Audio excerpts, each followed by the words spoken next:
Hello students. तो अपन ने last class में वुड्स और कोल्बेज इलेक्ट्रोलिसिस कर लिया था।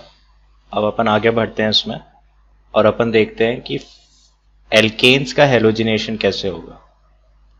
तो अपन पढ़ते हैं अब फोटो हेलोजिनेशन ऑफ एल्केन्स। ठीक है, देखो नाम क्या सजेस्ट कर रहा है, किसी फोटोन की हेल्प से हेलोजिनेशन करना है एल्केन का। मतलब एल्केन के ऊपर सिंपली हम हेलोजन लगाने की बात कर रहे होंगे। तो पहले मैं स्ट्रक्चर लिख देता हूँ रिएक्शन का, देखो किस तरीके से होगा। ये एक एल्केन ले लिया, इसका रिएक्शन करा रहे हैं हम हेलोजन के साथ X2। ठीक है, x fluorine chlorine bromine iodine कुछ भी हो सकता है। H म्यू हो गया, हीट हो गया या परऑक्साइड हो गया, ऐसी कोई भी चीज जो फ्री रेडिकल मैकेनिज्म करा रही हो। देखो इसके लिए एक वर्ड पहले भी डिस्कस कर चुके हैं अपन, helper. Heat, electricity, light, peroxide या दूसरा कोई रेडिकल। तो इसमें से अगर कोई भी सब्सटेंस या कोई भी एंटिटी प्रेजेंट होगी तो उसकी प्रेजेंस में रिएक्शन कैसी होगी? फ्री रेडिकल रिएक्शन होगी। ठीक है, तो यहां पे प्रोडक्ट क्या आ जाता है? RX plus HX। ठीक है, ये रिएक्शन का मैकेनिज्म कैसा हुआ? Mechanism will be free radical substitution. Mechanism will be free radical substitution. ठीक है, समझ में आया होगा यहां तक, कोई तकलीफ नहीं। अब देखो क्या होता है यहां पे, ये जो X और X का बॉन्ड है ये ब्रेक क्यों करा? देखो यहां पे भर के लोन पेयर है, इस हेलोजन पे भी लोन पेयर होगा, कोई भी हेलोजन हो उसके पास लोन पेयर होंगे और लोन पेयर के कारण यहां पे क्या बढ़ रहा होगा? रिपल्शन। तो ड्यू टू रिपल्शन क्या हो जाता है? ये बॉन्ड वीक हो जाता है ड्यू टू रिपल्शंस। ठीक है, they are weak bonds, therefore less bond energy. और इसी वजह से बॉन्ड एनर्जी भी क्या होती है इनकी? कम होती है, मतलब इजीली टूट जाएंगे। कुल मिला के बात ये है। तो यहां पे अब अगर अपन एक बार बॉन्ड एनर्जी का ऑर्डर देखना चाहें तो देखो HF की बॉन्ड एनर्जी सबसे ज्यादा होगी, इलेक्ट्रोनेगेटिविटी डिफरेंस। फिर HCl, HBr। ठीक है, एक सेकेंड इसको करेक्ट करो। HBr से पहले यहां पे आ जाएगा कार्बन और हाइड्रोजन का बॉन्ड। ठीक है, और ये आ जाएगा HBr, फिर HI। ठीक है, फिर आएगा अपने पास HI। ठीक, तो ये तो अभी अपन ने बात करी जिसमें कि हाइड्रोजन कंटेनिंग हेलोजन मॉलिक्यूल्स हैं। ठीक है, अगर मैं X2 की बात करता हूं, X2 टाइप के मॉलिक्यूल्स की, तो देखो उसमें ऑर्डर क्या होता है? उसमें आयोडीन आयोडीन का बॉन्ड। ठीक है, फिर यहां पे एक्सेप्शन आता है, ये फ्लोरीन आ जाएगा पहले, फिर ये ब्रोमीन ब्रोमीन का बॉन्ड हो गया और आखिरी में क्लोरीन क्लोरीन। तो ये जो मैंने यहां पे सीक्वेंस लिखी है इस तरीके से, अपन ने क्या लिखा है? This is decreasing bond energy.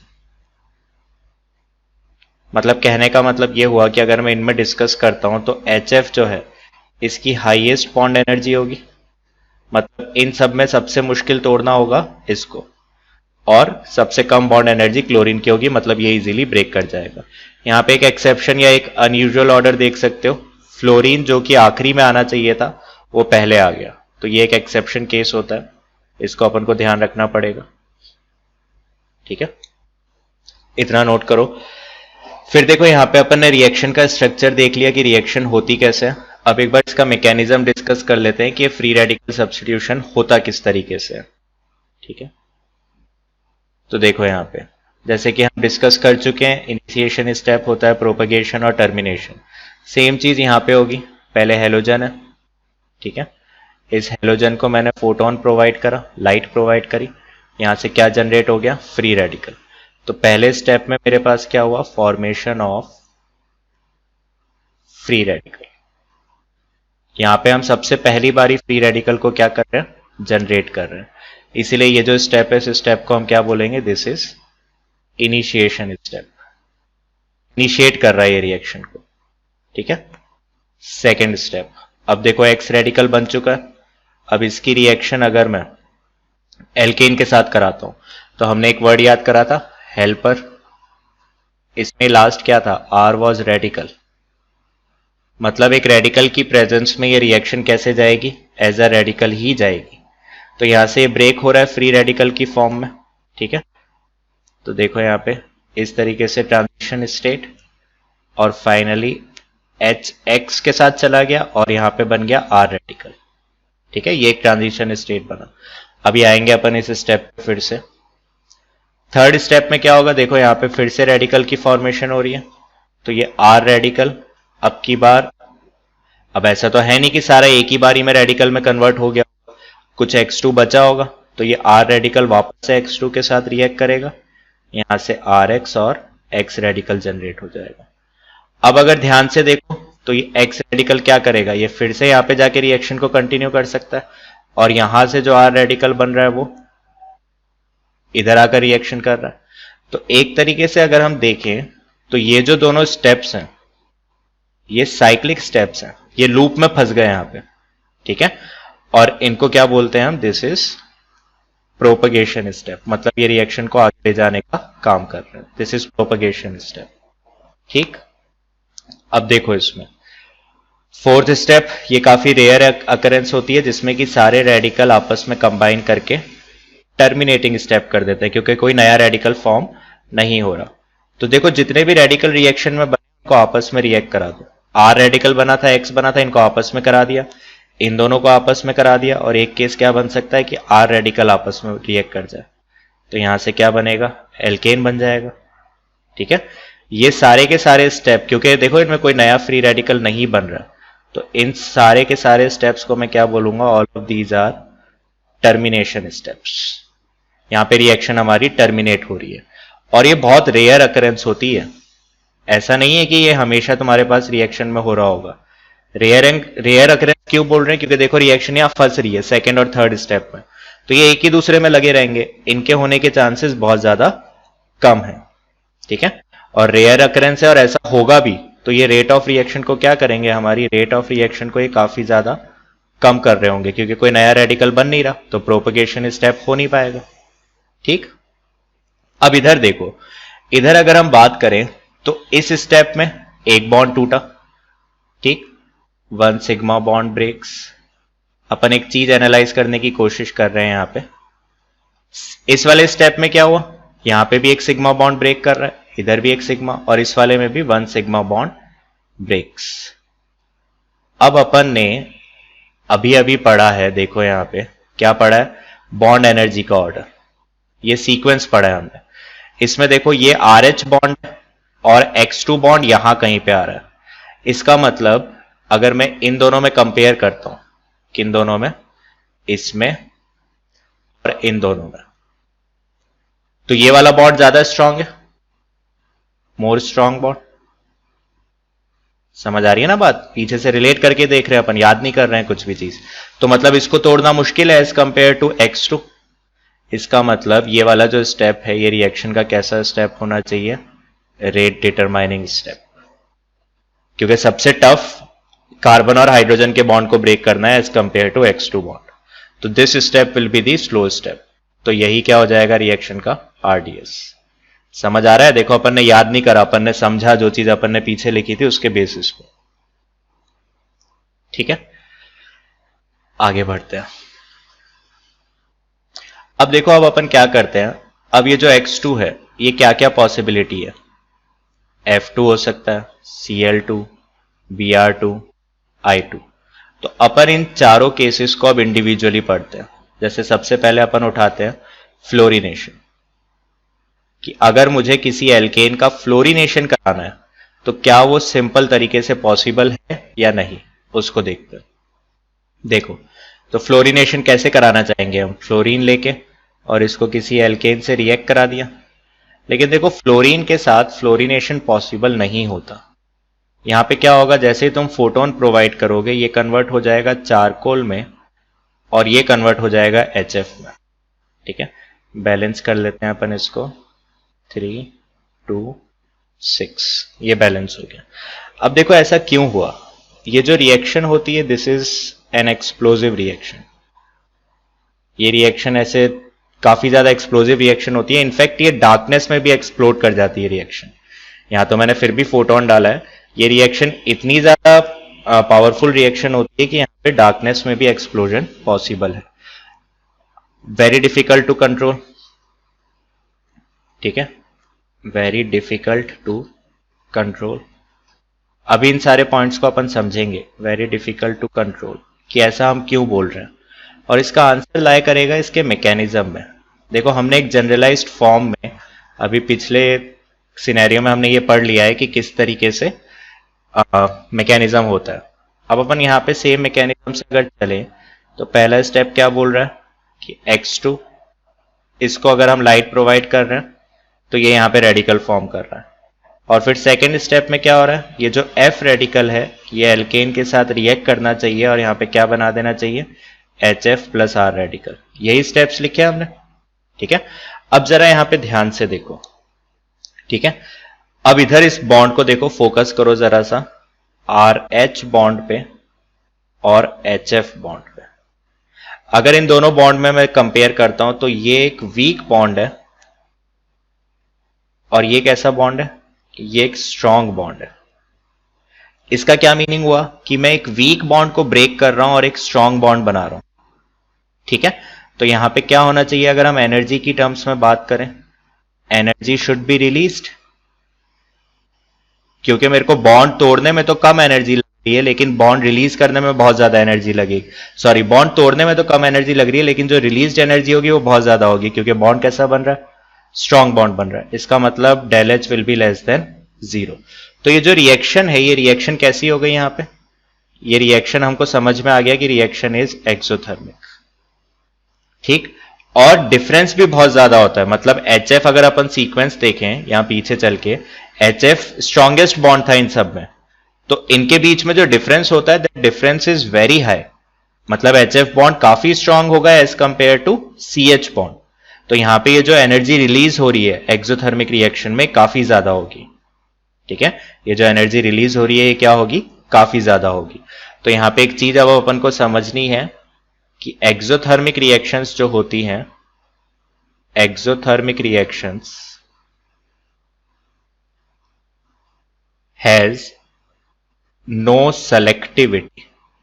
Selectivity से मतलब है कि अब ये जितने भी हाइड्रोजन प्रेजेंट होंगे सबको हटा देगा। हमारा पर्पस क्या था कि एक हाइड्रोजन हटना चाहिए और उसकी जगह पे फ्लोरीन लग जाना चाहिए, लेकिन अब एनर्जी इतनी ज्यादा रिलीज हो रही है कि रिएक्शन पे कोई कंट्रोल ही नहीं है हमारा, तो जितने भी हाइड्रोजन होंगे वो सबके सब रिमूव हो जाएंगे, ठीक है। Therefore it can remove every hydrogen, और ऐसा ही हो रहा है यहां पे, सारे के सारे हाइड्रोजन रिलीज हो गए और अल्टीमेटली हमको क्या मिल गया यहां पे, चारकोल मिल रहा। तो फ्लोरिनेशन इस तरीके से पॉसिबल नहीं है, ठीक है। एक और चीज का ध्यान रखना, देखो यहां पे हम क्या कर रहे हैं, जो पहला स्टेप इन्वॉल्व है, ये वाला जो स्टेप है, यहां पे मैंने फ्री रेडिकल की फॉर्मेशन करी। इसका मतलब यहां पे जो बॉन्ड क्लीवेज हो रहा है वो कैसा बॉन्ड क्लीवेज हो रहा है, होमोलिटिक बॉन्ड क्लीवेज। इसको क्या बोलते हैं, होमोलिटिक बॉन्ड क्लीवेज, कि जो इलेक्ट्रॉन जहां से आया था वापस वहीं चला गया। एक फ्लोरीन से आया था उसके पास चला गया, एक इस फ्लोरीन से आया था उसके पास चला गया। तो ऐसा तब होता है जब अपने पास ये दोनों एटम्स जो हैं ये कैसे एटम्स हो, सेम टाइप के एटम्स हो, और बॉन्ड वीक होना चाहिए। तो ये तो अपन बात कर ही चुके हैं XX की, कि इसमें लोन पेयर होता है, उसके कारण यहाँ पे रिपल्शन डेवलप होता है, और रिपल्शन के कारण ये वाला बॉन्ड कैसा हो जाता है, वीक बॉन्ड। इसलिए हम यहां पे इतना इजीली होमोलिटिक क्लीवेज करा पा रहे हैं, ठीक है।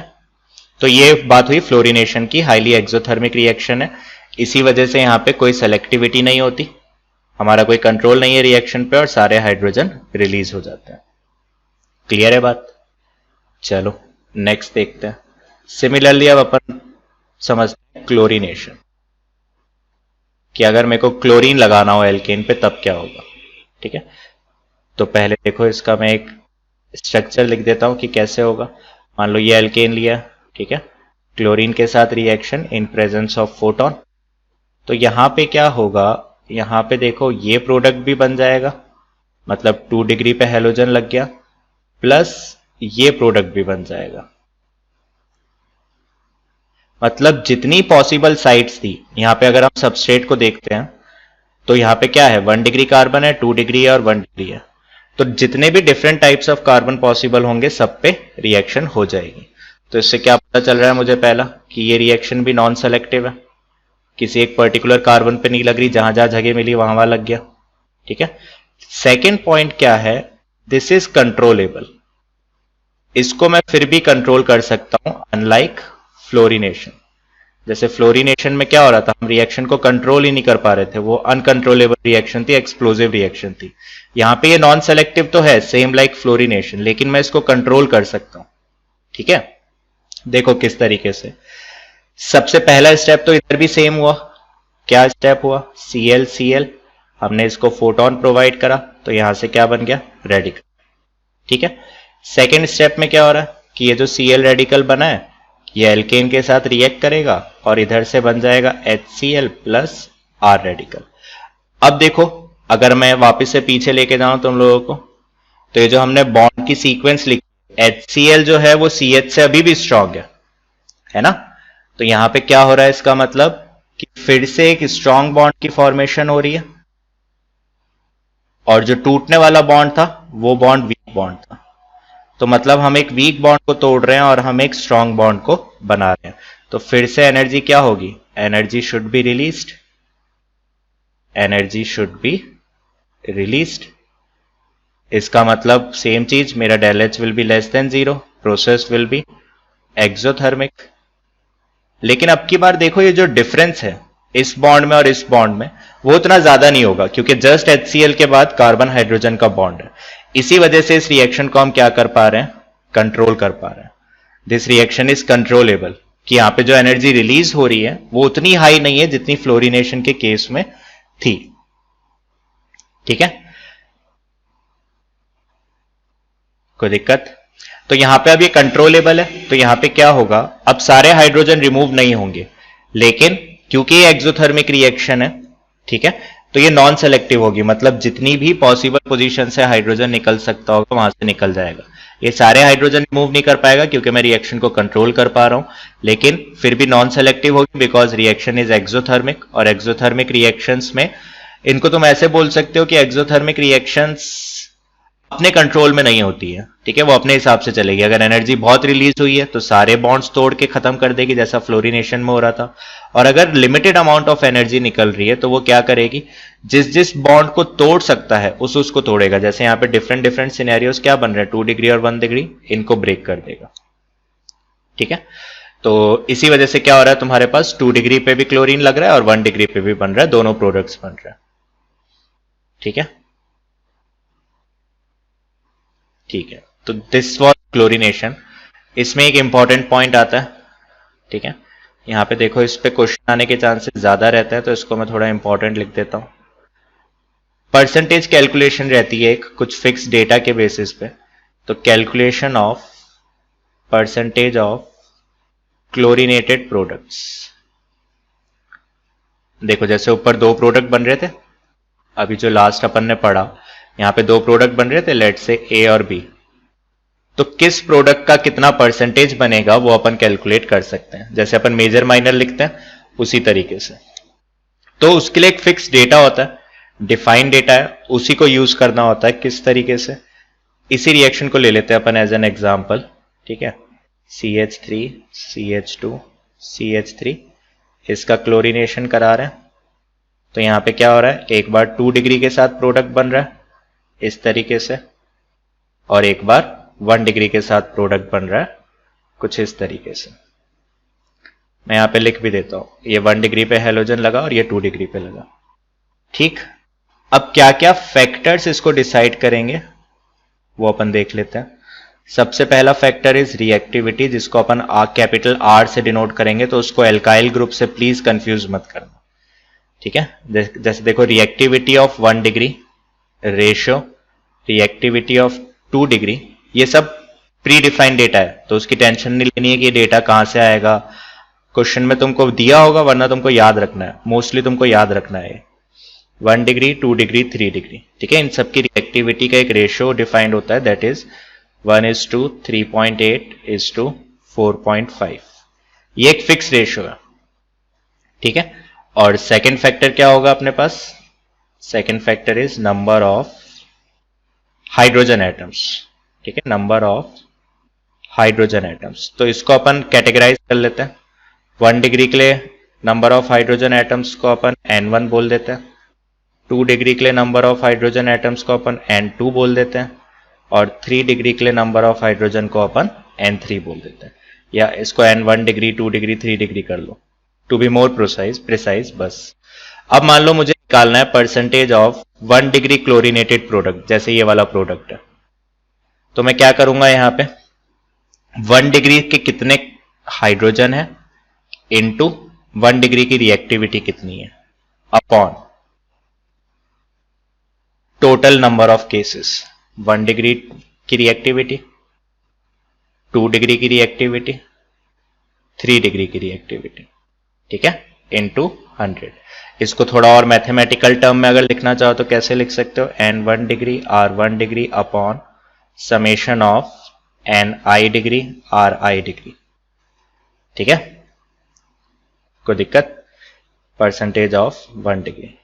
सिमिलरली अगर मुझे 2 डिग्री के लिए लिखना होगा तो लिख देता हूं, चलो यहां पे मान लो मुझे परसेंटेज 2 डिग्री के लिए लिखना, तो वो क्या हो जाएगा अब इसके हिसाब से, N2 degree reactivity of 2 degree upon summation of Ni degree Ri degree, ठीक। जैसे इस क्वेश्चन के लिए अगर हम कैलकुलेशन करें अब, तो इस क्वेश्चन के लिए कितना हो जाएगा, देखो 2 डिग्री के लिए अगर मैं करूं तो number of 2 degree hydrogen substrate में, अच्छा ये जो हाइड्रोजन है ये हम किस में क्या कैलकुलेट कर रहे हैं, number of hydrogens are calculated in substrate. Substrate मतलब जो चीज रिएक्ट कर रही है, जिस पे अटैक हो रहा है। तो यहां पे कितने हाइड्रोजन है अभी 2 डिग्री के, मैं पहले 2 डिग्री के लिए परसेंटेज निकाल रहा हूं, 2 हाइड्रोजन है, रिएक्टिविटी कितनी है 2 डिग्री के लिए 3.8 अपॉन 3 डिग्री, तो यहां पे कुछ है ही नहीं, तो अपॉन में मुझे क्या करना है 1 डिग्री। 1 डिग्री हाइड्रोजन कितने हैं, 3 और 3 6, 1 डिग्री की रिएक्टिविटी 1 प्लस 2 इंटू 3.8 इंटू 100, तो इसको थोड़ा सा मैं इरेज कर देता हूं यहां से, इंटू 100, ये मेरे पास 2 डिग्री का परसेंटेज आ जाएगा। सिमिलरली अगर 1 डिग्री के लिए निकालना है 1 डिग्री का परसेंटेज, तो हम क्या करेंगे, 1 डिग्री हाइड्रोजन कितने, 3 यहां पे 3 यहां पे, मतलब 6 रिएक्टिविटी 1 डिग्री की 1 upon total reactivity which is 2 degree hydrogen कितने हैं 2 इंटू 2 डिग्री की रिएक्टिविटी 3.8 इंटू 100। तो इनको हम कैलकुलेट कर देंगे तो ये 1 डिग्री के लिए 1 डिग्री की परसेंटेज आ जाएगी और ये 2 डिग्री की परसेंटेज आ जाएगी। आई होप अपनी बातों का सेंस निकल पा रहा है ना। तो ये हुआ अपना क्लोरीनेशन के बारे में। आगे बढ़ते हैं और आगे बढ़ते हुए अपन किस पे चलते हैं, ब्रोमिनेशन, ठीक है। चलो तो अब अपन आ जाते हैं ब्रोमिनेशन पे। ब्रोमिनेशन,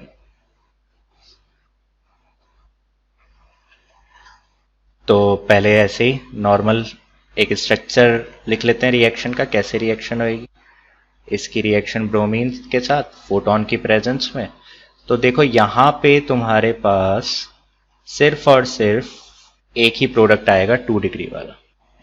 इसका मतलब ये जो रिएक्शन है, रिएक्शन इज सेलेक्टिव, अनलाइक पहली दोनों रिएक्शन के। ये रिएक्शन मेरी कैसी आ रही है, सेलेक्टिव रिएक्शन आ रही है, क्योंकि यहां पे क्या हुआ, यहां पे एक 2 डिग्री वाला ही प्रोडक्ट बना है। फ्लोरिनेशन की तरह पूरा चारकोल भी नहीं गया सारे हाइड्रोजन हट के, ठीक है। और क्लोरीनेशन की तरह 1 डिग्री और 2 डिग्री वाला प्रोडक्ट भी नहीं बन रहा। इसका मतलब इस रिएक्शन में सेलेक्टिविटी है, मतलब ये अपने हिसाब से रिएक्शन हो रही है। और ऐसा तभी हो सकता है जब रिएक्शन एक्सोथर्मिक ना हो। लेकिन अपन किसी चीज को याद नहीं करेंगे, अपन यहां पे समझ लेते हैं।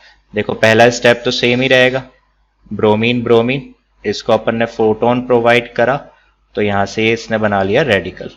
सेकेंड स्टेप में हम क्या करा रहे हैं कि ये जो रेडिकल है ये अब की बार गया एल्केन के साथ रिएक्ट कर दें, तो यहां से इसने बना लिया HBr प्लस R रेडिकल। अब की बार देखो यहां पे अपने आप समझ में आ जाएगा। HBr कंपेयर करें अगर हम तो ये वीक बॉन्ड है as compare to carbon hydrogen bond. अब की बार ये वाला स्ट्रॉन्ग बॉन्ड है। जरा भी डाउट में रहो पीछे जाके देखो, अपन ने पढ़ा है आज ही।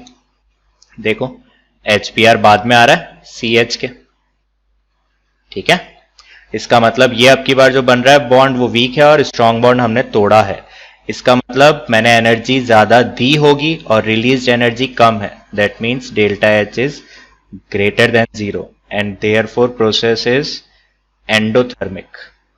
अब अगर नेट रिएक्शन एंडोथर्मिक है मतलब इसमें हीट हम सप्लाई कर रहे हैं, तो जब मैं हीट सप्लाई कर रहा हूं या तुम हीट सप्लाई कर रहे हो तो वो तो अब अपने कंट्रोल में है ना, मैं रिएक्शन को कंट्रोल कर सकता हूं, इसलिए मेरी रिएक्शन सेलेक्टिव भी है और कंट्रोलेबल भी है।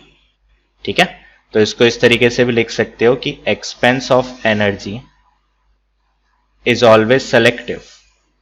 Expense of energy is always selective. लेकिन तुम इसको डेली लाइफ से रिलेट करके देखो ना, अब मेरे कंट्रोल में है क्योंकि रिएक्शन के अंदर एनर्जी जा रही है, रिलीज नहीं हो रही वहां से, तो वो तो अब मेरे अंडर है कि मैं उसको किस तरीके से सप्लाई करता हूं। ठीक है, तो ये रिएक्शंस जनरली कंट्रोलेबल भी होती हैं और सेलेक्टिव भी होती है, इसलिए यहां पे सिर्फ एक 2 डिग्री प्रोडक्ट फॉर्म होगा। क्लियर है? This was bromination. सिमिलरली अब अपन देख लेते हैं आयोडीनेशन। आयोडीनेशन, ठीक है, तो वही काम करते हैं। पहले एक general reaction RH plus I2, अगर मैं यहाँ पे फोटोन डालता हूं तो देखो ये रिएक्शन में Ri प्लस HI, लेकिन इंटरेस्टिंग पॉइंट ये है this reaction will be reversible. ये रिएक्शन कैसे होने के चांसेस रहेंगे? रिवर्सिबल। ठीक है, देखो वही सेम चीजें अपन करेंगे। पहला स्टेप तो वही होगा, आयोडीन आयोडीन का बॉन्ड है, H म्यू प्रोवाइड करा तो यहां से I रेडिकल फॉर्म हो जाना चाहिए। सेकेंड, ये I रेडिकल रिएक्ट कर रहा है इसके साथ और यहां से क्या फॉर्म कर रहा है? HI plus R radical. लेकिन अब फिर से देखो, इसको अगर अपन डिस्कस करें तो HI बॉन्ड वीक बॉन्ड है और HR बॉन्ड स्ट्रॉन्ग बॉन्ड है, और अब की बार इन दोनों में डिफरेंस बहुत ज्यादा होगा, मतलब ये काफी वीक होगा और ये बहुत ज्यादा स्ट्रांग होगा, तो बाय डिफॉल्ट इसकी टेंडेंसी रहेगी बैकवर्ड आने की। ठीक है, क्योंकि ये वाला बॉन्ड क्या है, काफी ज्यादा वीक बन रहा है। और दूसरी मेरी रिएक्शन इज हाईली एंडोथर्मिक। अब की बार भी मेरी रिएक्शन कैसी आ रही है? एंडोथर्मिक आ रही है, क्योंकि अब तो ये डिफरेंस बहुत ज्यादा हो गया, मतलब प्रोडक्ट की एनर्जी और रिएक्टेंट की एनर्जी, इसको अगर मैं डेल एच निकालता हूं यहां से तो ये मेरे पास काफी ज्यादा बड़ा आएगा जीरो से, डिफरेंस विल बी हाई। ठीक है, तो अब इसमें क्या होता है, जैसा कि ये आयोडीन जो है इसको अब हाइड्रोजन के साथ कंबाइन करना है, उसकी बजाय ये क्या करता है, ये खुद ही के साथ कंबाइन करना प्रेफर करता है। ये क्या कोशिश करता है कि मैं खुद ही के साथ कंबाइन कर जाऊं और I2 बना दूं। ठीक है, अब इस चीज को हमको रोकना है, क्योंकि अगर I2 बन रहा है इसका मतलब देखो रिएक्शन रिवर्सिबल जा रही है, I2 तो रिएक्टेंट में था, तो अगर मैंने ये चीज होने से रोक दी तो फिर मेरी रिएक्शन कहां जाएगी? फॉरवर्ड जाएगी। ठीक है, अब इसको रोका कैसे जाए? तो इसको रोकने के लिए हम कोई भी एक अच्छा ऑक्सीडाइजिंग एजेंट यूज कर सकते हैं। कैसे?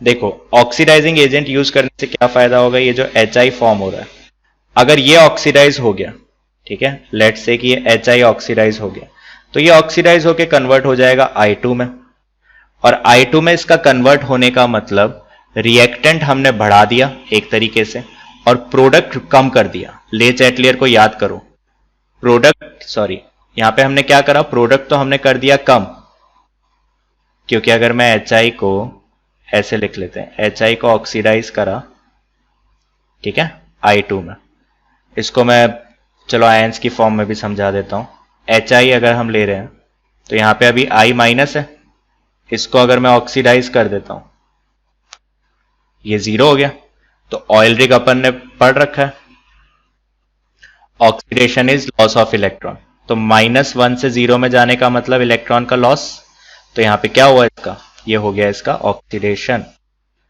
अब ऐसा करने से फायदा क्या हुआ, HI was the product, HI is the product, तो मतलब यहां पे प्रोडक्ट तो कम हो रहा है, और I2 इज द रिएक्टेंट और रिएक्टेंट बढ़ रहा है।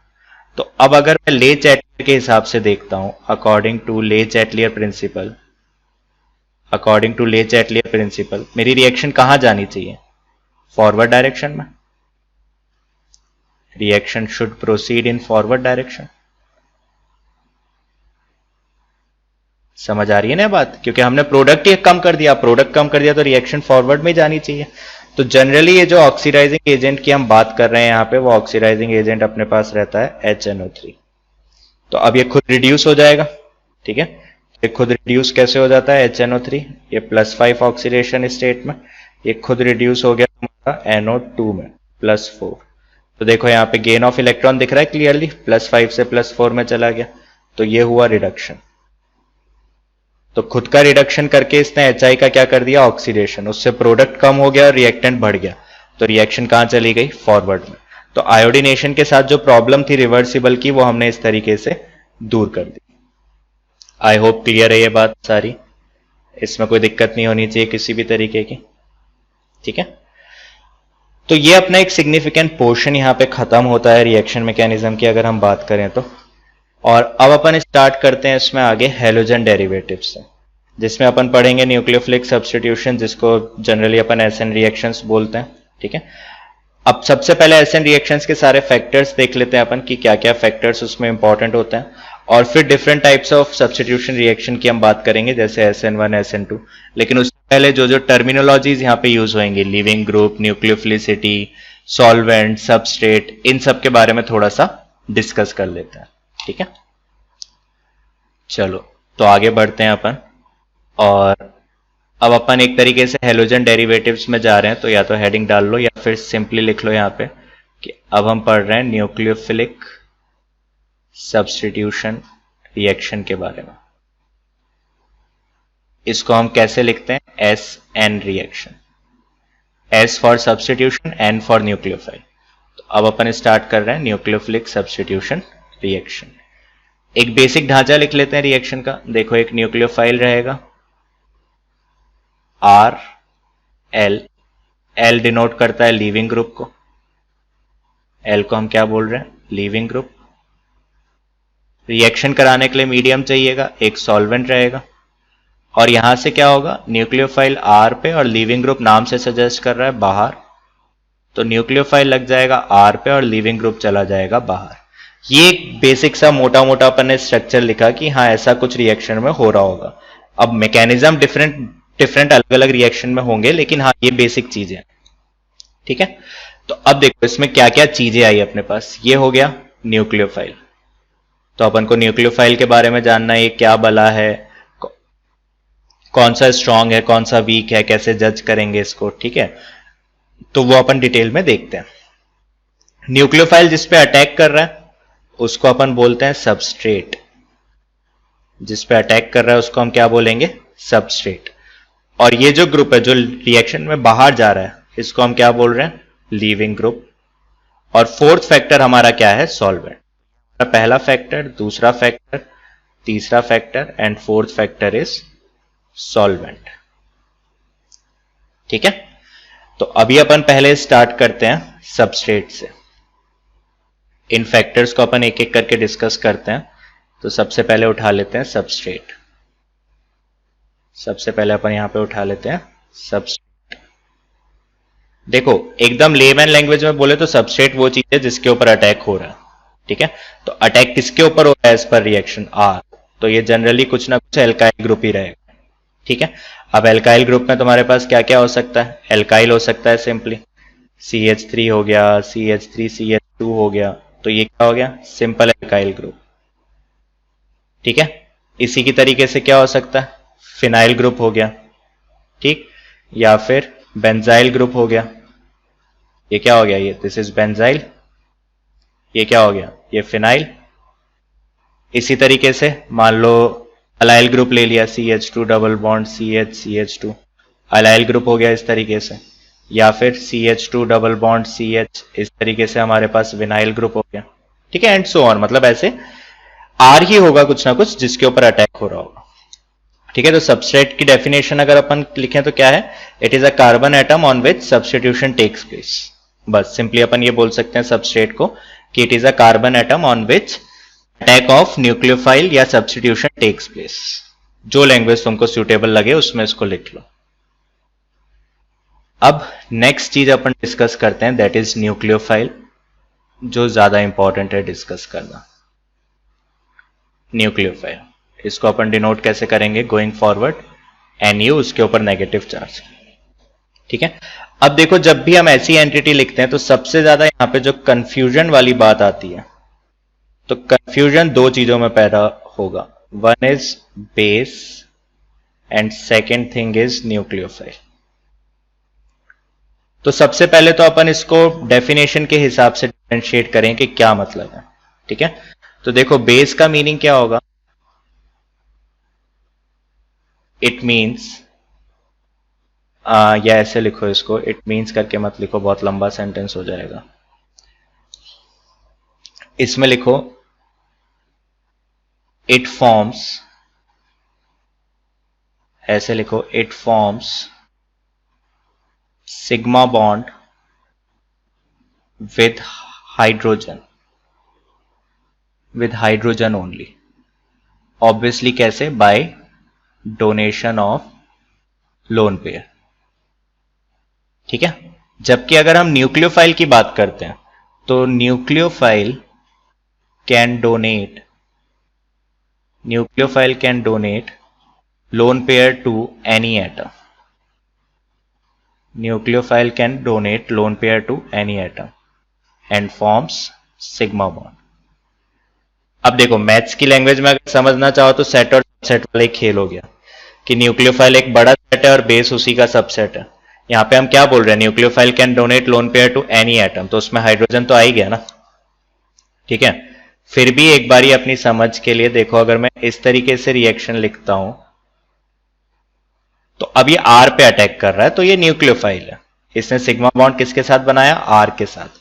लेकिन यहीं पे रिएक्शन अगर ये लिखता हूं मैं, अब ये H के साथ बॉन्ड बनाने वाला है, तो ये हो गया बेस और ये हो गया न्यूक्लियोफाइल। कहने का मतलब ये है जो यहां पे अपन ने ये सेंटेंस लिखे हैं उसका।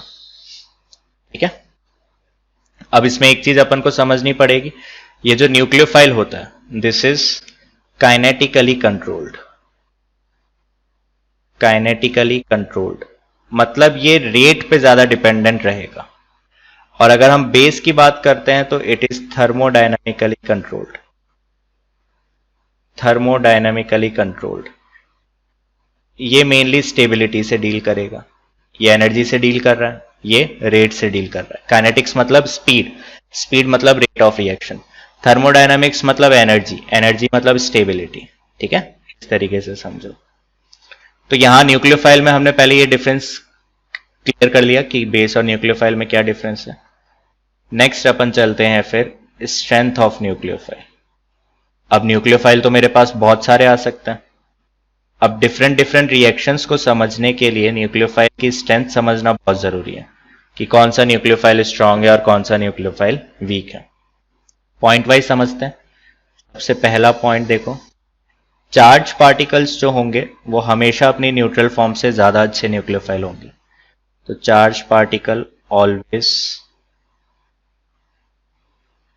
Stronger than their neutral counterparts, always stronger than their neutral counterparts। ठीक है, कहने का मतलब अगर मैं कंपेयर करता हूं OH माइनस और H2O, और मैं कंपेयर कर सकता हूं इसको न्यूक्लियोफाइल के लिए क्योंकि इसके पास भी लोन पेयर है। अच्छा, एक और चीज यहां पे लिख लो, they can be negatively charged, वो तो हो ही सकते हैं, they can be negatively charged, जैसे एग्जाम्पल OH माइनस। ठीक है, या फिर वो न्यूट्रल भी हो सकता है जैसे कि वाटर, लेकिन ऑक्सीजन के पास लोन पेयर है तो ये किसी भी प्रोटॉन को अपनी तरफ अट्रैक्ट करने की कोशिश करेगा। देखो न्यूक्लियोफाइल का नाम का मतलब यही है, फाइल का मतलब लविंग होता है और न्यूक्लियो का मतलब न्यूक्लियस लविंग ग्रुप। अब न्यूक्लियस पे कौन सा चार्ज होता है, पॉजिटिव चार्ज, तो इसको अपन ये भी बोल सकते हैं न्यूक्लियोफाइल को पॉजिटिव चार्ज लविंग ग्रुप। ठीक है, बेसिकली पॉजिटिव चार्ज को ये अट्रैक्ट करेगा, ये पॉजिटिव चार्ज की तरफ अट्रैक्ट होगा। ठीक, अब इसके हिसाब से ये दोनों ही न्यूक्लियोफाइल हैं लेकिन charge species will be stronger, तो ये हो जाएगा। ठीक है, सिमिलरली मान लो RO माइनस और ROH में कंपेयर करें, RO माइनस हो जाएगा एंड सो ऑन। तो ये हुआ अपना पहला पॉइंट, ठीक है। सेकंड देखो, सेकंड अगर हम इसमें बात करें तो न्यूक्लियोफाइल की strength will be directly proportional to size of atom. देखो अब इस पॉइंट को तब यूज करना है तुमको जब दोनों के दोनों न्यूट्रल हो या चार्ज हो। If both are either neutral, या तो दोनों न्यूट्रल हैं या फिर दोनों ही चार्ज्ड हैं। अगर एक चार्ज्ड एक न्यूट्रल है तो पहले वाले पॉइंट से डिस्कस करोगे, ठीक है। दूसरी बात, ये वाला जो पॉइंट अपन यूज करते हैं, ये पॉइंट अपन यूज करते हैं फॉर सेम ग्रुप एलिमेंट्स। जैसे अभी एग्जांपल से एकदम क्लियर हो जाएगा तुमको। मान लो कि मैं H2O और H2S में कंपेयर करता हूं कौन बेटर न्यूक्लियोफाइल है, तो यहां पे साइज किसका बड़ा है, सल्फर का, तो this will be a better nucleophile, ठीक है। क्लियर है। अब अगर मैं इसको बेटर न्यूक्लियोफाइल बोल रहा हूं तो देखो कई बार ऐसे भी सवाल कर सकता है, थोड़ा सा स्टेटमेंट घुमा के। इसको अगर मैं बेटर न्यूक्लियोफाइल बोल रहा हूं तो इसको मैं ये भी बोल सकता हूं कि it has greater tendency, it has greater tendency to form bond, है ना, क्योंकि न्यूक्लियोफाइल हम किसको बोल रहे हैं, जो लोन पेयर डोनेट करके सिग्मा बॉन्ड बनाएगा। अब ये अगर बेटर न्यूक्लियोफाइल है मतलब ये ज्यादा आसानी से लोन पेयर डोनेट कर रहा होगा, तो इसकी टेंडेंसी बॉन्ड बनाने की भी ज्यादा हुई। बात समझ में आ रही है? गुड। तो सेकेंड अपन मान लो अब मैं F minus Cl minus Br minus I minus को कंपेयर करना चाह रहा हूं, तो यहां पे क्या ऑर्डर हो जाना चाहिए, साइज के हिसाब से ही। देखो ऑब्जर्व कर पा रहे हो, सेम ग्रुप में ही ये अपन कंपैरिजन कर रहे हैं, ठीक है। जैसे मान लो NH2 माइनस और PH2 माइनस, कौन बेटर न्यूक्लियोफाइल होगा, PH2, साइज इसका ज्यादा है। थर्ड पॉइंट पे आते हैं अपन, स्ट्रेंथ ऑफ न्यूक्लियोफाइल, ठीक है। It is inversely proportional to electronegativity, क्योंकि अगर इलेक्ट्रोनेगेटिविटी ज्यादा होगा तो वो लोन पेयर क्यों डोनेट करना चाहेगा, ठीक है। अब देखो, अब ये पॉइंट जो अपन ने यहां लिखा है ना, वो इधर कंफ्यूजन पैदा करेगा। चलो इधर तो ठीक है, लेकिन देखो इसके साथ ज्यादा कंफ्लिक्ट आएगा। थर्ड पॉइंट को और सेकंड पॉइंट को ध्यान से समझना। हम एक तरफ साइज के साथ कंपेयर कर रहे हैं, तब हम सेम ग्रुप में डिस्कस कर रहे हैं। जब मैं इलेक्ट्रोनेगेटिविटी वाला पॉइंट ला रहा हूं तो ये जनरली तुम्हारा कब आएगा कंपैरिजन, जब अपन सेम पीरियड में कंपेयर कर रहे होंगे। ये बहुत छोटी छोटी से ऑब्जर्वेशन है, लेकिन तुमको ध्यान रखना है। जैसे कि नाइट्रोजन, ऑक्सीजन, फ्लोरीन, मान लो इनको कंपेयर करना है, तो ये ऑर्डर होगा तुम्हारा न्यूक्लियोफिलिसिटी का, क्योंकि यहां पे इलेक्ट्रोनेगेटिविटी बढ़ रही है तो न्यूक्लियोफिलिसिटी बढ़ेगी, ठीक है। मान लो सल्फर और क्लोरीन, ठीक है, तो chlorine will be a better nucleophile. तो देखो ये सेम पीरियड में आ रहे हैं जिनको मैं कंपेयर कर रहा हूं, है ना। मान लो कि अब तुमको इसमें कंपैरिजन दिया जाए F minus OH minus NH2 minus. अब इसमें अगर तुम साइज लगाने बैठोगे तो साइज के हिसाब से तो तुमको क्या दिखेगा, कि फ्लोरीन का साइज छोटा है, नाइट्रोजन का बड़ा है, लेकिन यहां पे सेम पीरियड में है ये, ठीक है। तो प्रेफर कि कौन सा रूल लगाओ, इलेक्ट्रोनेगेटिविटी, क्योंकि सेम पीरियड में आ रहा है, तो ये ऑर्डर आ जाएगा। क्लियर है बात? ठीक है। ये तीन मेजर पॉइंट्स रहते हैं न्यूक्लियोफिलिक स्ट्रेंथ में। एक फोर्थ और लिख लो, मिसलेनियस फैक्टर करके, मिसलेनियस फैक्टर्स। तो देखो ये बेसिकली क्या है, कभी रेजोनेंस आ जाए, जैसे मान लो CH3 CH2O माइनस, इसको और इसको कंपेयर करने के लिए आ गया। अब ये तो रेजोनेंस स्टेबलाइज्ड है, तो ये अपना लोन पेयर यहां देना चाहेगा बजाय बाहर देने के, और ये यहां से प्लस आई लग रहा है, ये अपना लोन पेयर बाहर देना चाहेगा। तो बेटर न्यूक्लियोफाइल कौन हुआ, ये वाला, क्योंकि ये मॉलिक्यूल यहां पे मेरा कैसा हो गया, दिस इज रेजोनेंस स्टेबलाइज्ड, ठीक है। देयरफॉर लेस डोनेटिंग पावर, ये रेजोनेंस करना ज्यादा प्रेफर करेगा। आई होप क्लियर है ये पॉइंट। है ना। तो इससे अपन क्या बोल सकते हैं कि -H -M या -I ये सारे ग्रुप्स क्या करेंगे, न्यूक्लियोफिलिसिटी को डिक्रीज करेंगे। वहीं पे अगर +H +M या +I ग्रुप है तो ये हमारी न्यूक्लियोफिलिसिटी को क्या करेंगे, बढ़ाएंगे, क्योंकि लोन पेयर को दूर पुश करेगा। ठीक है, तो ये पहला केस मान लो मिसलेनियस फैक्टर में। फिर देखो ऐसा भी केस बन सकता है, देखो यहां पे 2 मॉलिक्यूल्स लेते हैं अपन इस तरीके से, और ये ले लो। अब इसमें ये वाला तो एंटी एरोमेटिक है 4 पाई इलेक्ट्रॉन सिस्टम के साथ, और ये 6 पाई इलेक्ट्रॉन सिस्टम के साथ एरोमेटिक है। मतलब ये स्टेबल है, तो ये अपना लोन पेयर क्यों डोनेट करना चाहेगा, फिर उसके बाद ये एंटी एरोमेटिक हो जाएगा। और ये अपना लोन पेयर डोनेट करके नॉन एरोमेटिक हो सकता है, तो इसकी टेंडेंसी रहेगी ज्यादा लोन पेयर डोनेट करने की। ठीक, यहां पे लिख देता हूं मैं मोर स्टेबल। अब अगर कोई चीज स्टेबल है तो वो बेवकूफी होगा ना अपना लोन पेयर देके अनस्टेबल होना चाहेगा। ठीक, फिर एक केस और, जैसे मान लो सिंपल ये केस बन गया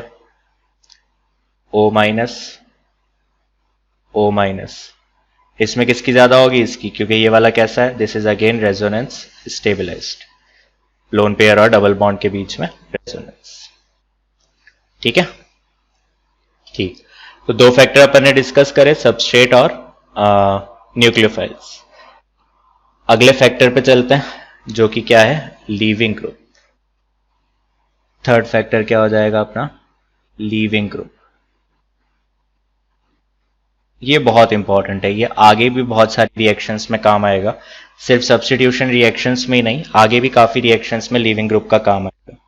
ठीक है, देखो अब यहां पे क्या होता है, चलो एक एग्जांपल से समझते हैं। मैं 2 रिएक्शंस लिख रहा हूं यहां पे, ROH है, इसको तोड़ दिया R+ और OH-। ठीक है, और एक रिएक्शन में मैंने रिएक्शन कराई एसिडिक मीडियम में, तो यहां से ये इस तरीके से कुछ फॉर्म हुआ। अभी मैं एक्सप्लेन कर दूंगा ये सारी चीजें। यहां से निकला R+ और वाटर। ये कैसे हुआ, O के पास लोन पेयर था तो उसने H+ पे अटैक करा। ठीक है, अब देखो इधर बन रहा है OH-, यहां पे बना वाटर। तो सबसे पहले अगर मैं बेस की बात करता हूं तो OH- will be more basic than water. ठीक है, अब यहां पे वाटर एक बेटर लिविंग ग्रुप होता है एज कंपेयर टू OH-। ठीक है, इसका मतलब क्या हुआ, हम ये बोल सकते हैं कि जो हमारी लिविंग ग्रुप की एबिलिटी होती है, स्टेबिलिटी नहीं, एबिलिटी, तो जो हमारी लिविंग ग्रुप की एबिलिटी है, this is inversely proportional to base strength. जो वीक बेस होगा वो अच्छा लिविंग ग्रुप होगा। ठीक है, तो मतलब लिविंग ग्रुप के लिए अगर मैं ऑर्डर लिखूंगा तो H2O is a better leaving group than OH-। लेकिन बेसिसिटी का ऑर्डर क्या हुआ, OH- is better than H2। ठीक, तो इस वाले पॉइंट को हाईलाइट कर लेना यहां पे कि लिविंग ग्रुप की एबिलिटी की जब हम बात करते हैं, ठीक है, तो लिविंग ग्रुप की ability is inversely proportional to base strength. ये चीज का ध्यान रहे। तो इसी पॉइंट को देखो इस तरीके से करके अपन कई जगह पे लिख देते हैं कि weak bases are better leaving group. ये स्टेटमेंट बहुत सारी बुक्स में लिखी हुई मिलेगी। तो अब इसका मीनिंग क्या हुआ, इसका मीनिंग यही हुआ ना कि बेसिक स्ट्रेंथ के इनवर्सली प्रोपोर्शनल है लिविंग ग्रुप की एबिलिटी। तो वही चीज अपन ने लिखी है। ठीक है, जैसे अपन एक क्वेश्चन और देखेंगे, इस पे एग्जाम्पल लेते हैं। मान लो कि अब किसी ग्रुप से F-, Cl-, Br- और I- को कंपेयर करना है कि कौन अच्छा लिविंग ग्रुप है, कौन आसानी से निकल जाएगा। ठीक है, तो बेसिक स्ट्रेंथ अपन ने जीओसी में पढ़ा है, कैसे निकालते हैं अपन। पहले मैं इसके एसिड बना लूंगा, HF, HCl, HBr और HI। अब मैं इसका एसिडिटी का ऑर्डर लूंगा पहले, तो एसिडिटी का ऑर्डर क्या हो गया, ये हो गया। तो बेस स्ट्रेंथ का ऑर्डर उसका रिवर्स हो जाता है, ये बेस का ऑर्डर हो गया। अब इसमें वीकेस्ट बेस कौन सा है, I-। ठीक है, तो लीविंग ग्रुप का ऑर्डर क्या हो जाएगा, बेस का अपोजिट। तो लीविंग ग्रुप का ऑर्डर ये हो गया। अब देखो इसमें ज्यादा बॉन्ड मत बनना, जिस तरीके से अपन ने करा है कोशिश करो उसी को फॉलो करो। मतलब अगर मुझे बेस स्ट्रेंथ निकालनी है तो पहले हमने उसको कन्वर्ट करा एसिड में, फिर मैंने एसिड की स्ट्रेंथ निकाली, एसिड की स्ट्रेंथ निकालने के बाद बैक ट्रैक करके मैंने बेस की स्ट्रेंथ निकाली, और बेस की स्ट्रेंथ का जो भी ऑर्डर आया उसको रिवर्स कर दिया, तो वो मेरा किसका ऑर्डर हो गया? लिविंग ग्रुप एबिलिटी का। कोशिश करें इसको ऐसे ही यूज करने की, ठीक है। जैसे इस पे कुछ क्वेश्चंस अपन देख लेते हैं। देखो जैसे मान लो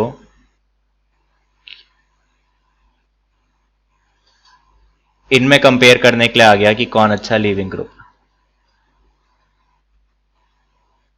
CF3। अब यहां पे देखो ये वाला पोर्शन तो सेम है, इधर कंपेयर करने से कोई मतलब नहीं है, कंपैरिजन यहां करा जाए। CF3 electron withdrawing, CS3 electron donating, ठीक है। तो ये वाला ज्यादा अच्छा बेस होगा, ये वाला एज कंपेयर टू दिस, तो मतलब ये वीक बेस है। यहां पे हमको ये समझ में आ गया कि ये वाला वीक बेस है, क्योंकि इलेक्ट्रॉन विड्रॉ कर रहा है, तो इस लोन पेयर की टेंडेंसी मॉलिक्यूल के अंदर जाने की होगी। तो अगर ये वीक बेस है मतलब ये अच्छा लीविंग ग्रुप है, ठीक है। सेकेंड क्वेश्चन देखो, मान लो इस तरीके से पूछ लेता है वो आपसे, ऐसे लो OPH और OCH3, ये नेगेटिव चार्ज है ये, तो पीएच तो कैसा ग्रुप है? -M, तो ये तो लोन पेयर अंदर खींच रहा है, और CH3 +I ये लोन पेयर बाहर भेज रहा है। तो इन दोनों में अगर हम देखें तो ये वाला वीक बेस आ रहा है ना। इन दोनों में अगर मैं देखता हूं तो ये वाला हमारे पास वीक बेस आ रहा है। अब अगर ये वीक बेस है मतलब ये बेटर लीविंग ग्रुप है, चमक रही है चीजें। जैसे देखो तीसरा एग्जांपल एक और ले लो,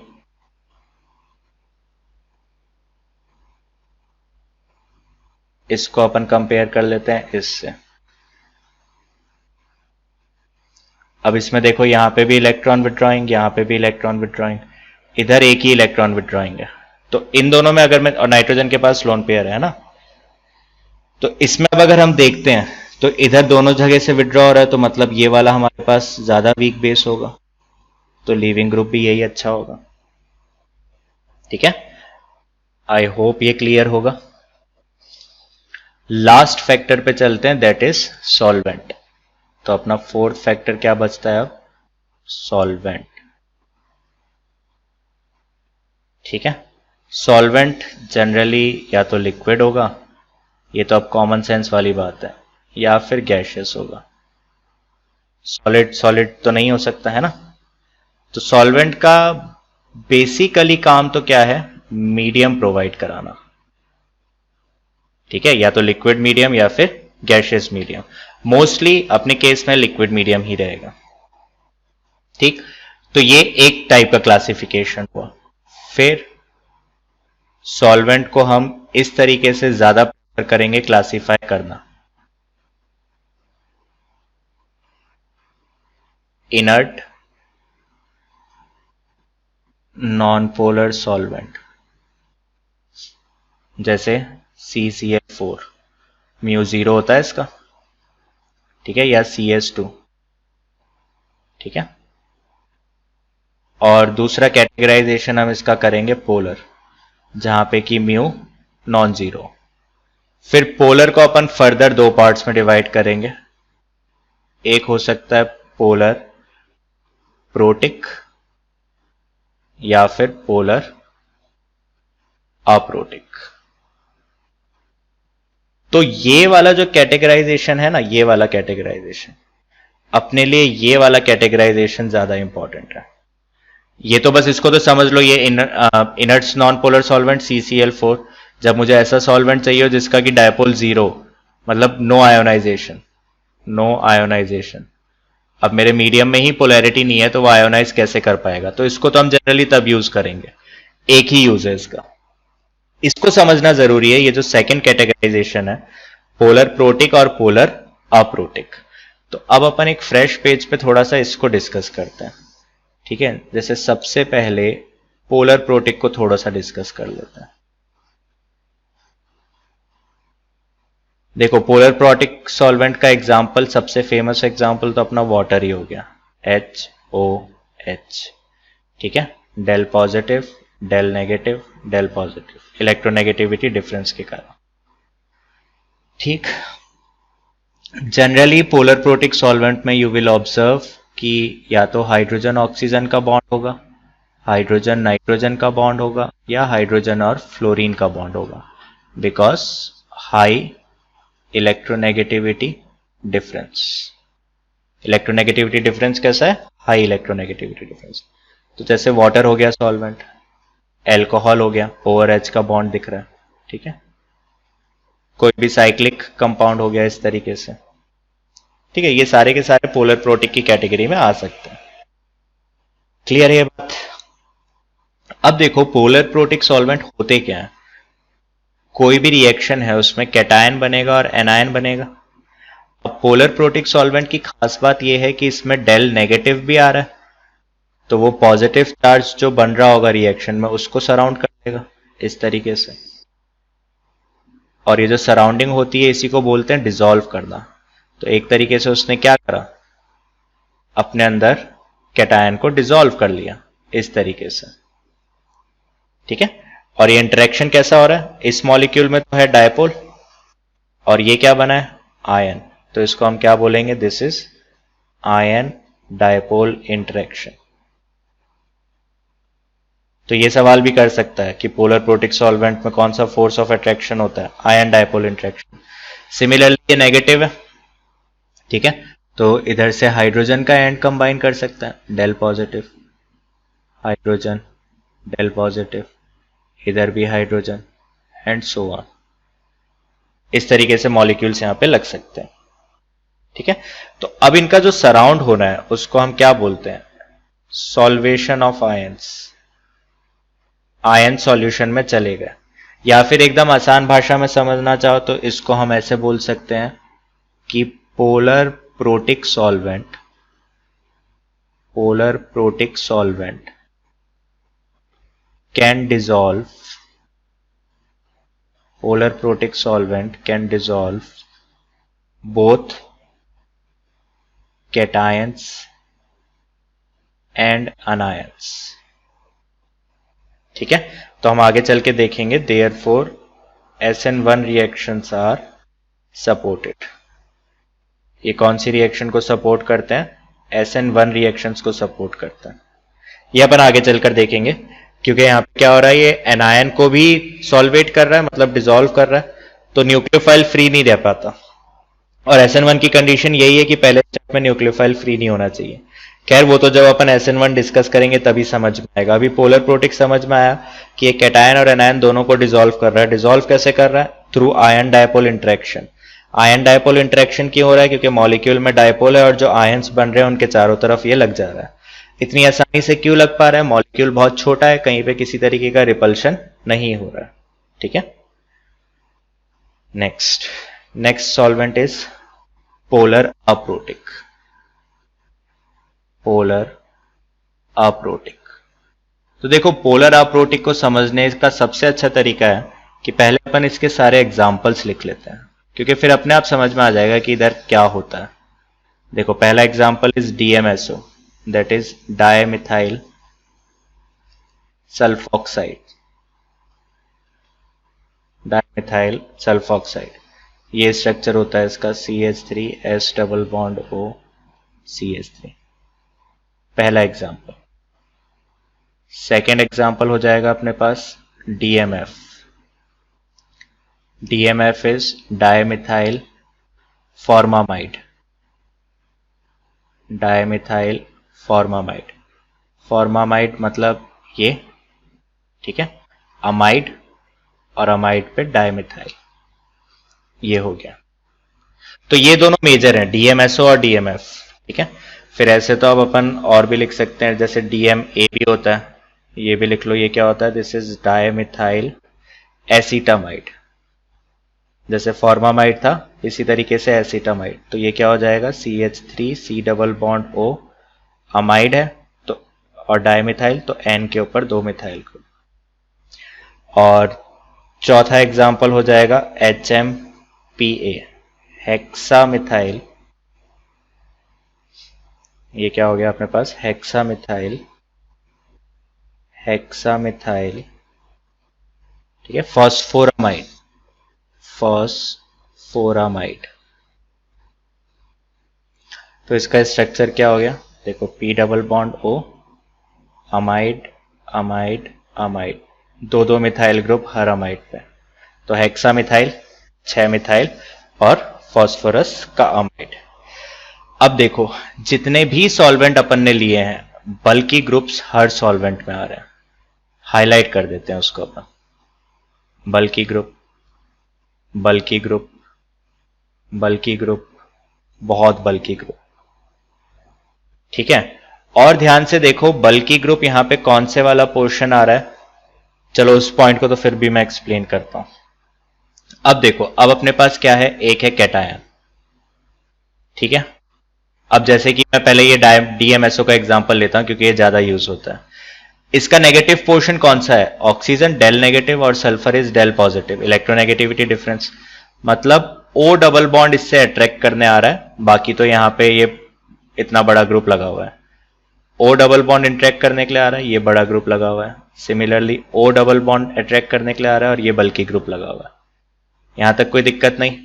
अब अगर नेगेटिव चार्ज की बारी आती, ठीक है, अब अगर नेगेटिव चार्ज की बारी आती है मतलब एनायन की, तो इस एनायन के साथ क्या प्रॉब्लम है, इसके पास अब सल्फर को आना पड़ेगा डेल पॉजिटिव, और ये है बल्कि group, methyl methyl hindrance provide कराएगा यहां पे इंटरेक्शन के लिए, ठीक है। तो यहां पे it can not solvate, it cannot solvate as sulfur has crowding, directly ऐसे लिख लेते हैं, as there is crowding around sulfur, as there is crowding around sulfur, मतलब सल्फर के आसपास इतना बल्कि ग्रुप हो रहा है कि वो एनायन के साथ इंटरेक्शन ही नहीं करने देगा, वहां पे स्टेरिक हिंड्रेंस बहुत ज्यादा हो जाएगी, रिपल्शन बहुत ज्यादा हो जाएगी। इसका क्या मीनिंग हुआ कि पोलर अप्रोटिक सॉल्वेंट जो है इट कैन सॉल्वेट कैटायन, ठीक है। जब मैं सॉल्वेट बोल रहा हूं मतलब डिसॉल्व करना, तो वो कैटायन को तो चारों तरफ से सराउंड करके डिसॉल्व या सॉल्वेट कर पा रहा है, but it can not solvate anion, it can not solvate anion. इसका मतलब अब जो रिएक्शन में न्यूक्लियोफाइल बनेगा कभी भी वो फ्री है, और अगर न्यूक्लियोफाइल फ्री है तो इसलिए पोलर अप्रोटिक सॉल्वेंट जो होता है it is more preferred in SN2 reaction, क्योंकि SN2 रिएक्शन में अपन को पहले स्टेप में ही न्यूक्लियोफाइल की रिक्वायरमेंट होती है। तो ये जब अपन SN2 डिटेल में पढ़ेंगे तब ज्यादा अच्छे से समझ में आएगा, ठीक है। तो ये अपना इस लेक्चर को अपन यहीं पे कंप्लीट करते हैं। तो यहां तक अपने सारे जितने भी प्री रिक्विजिट हैं SN1 SN2 पढ़ने के लिए वो आई गेस क्लियर होगा। तो नेक्स्ट लेक्चर से अपन स्टार्ट करेंगे with SN1 first order nucleophilic substitution reaction. Thank you.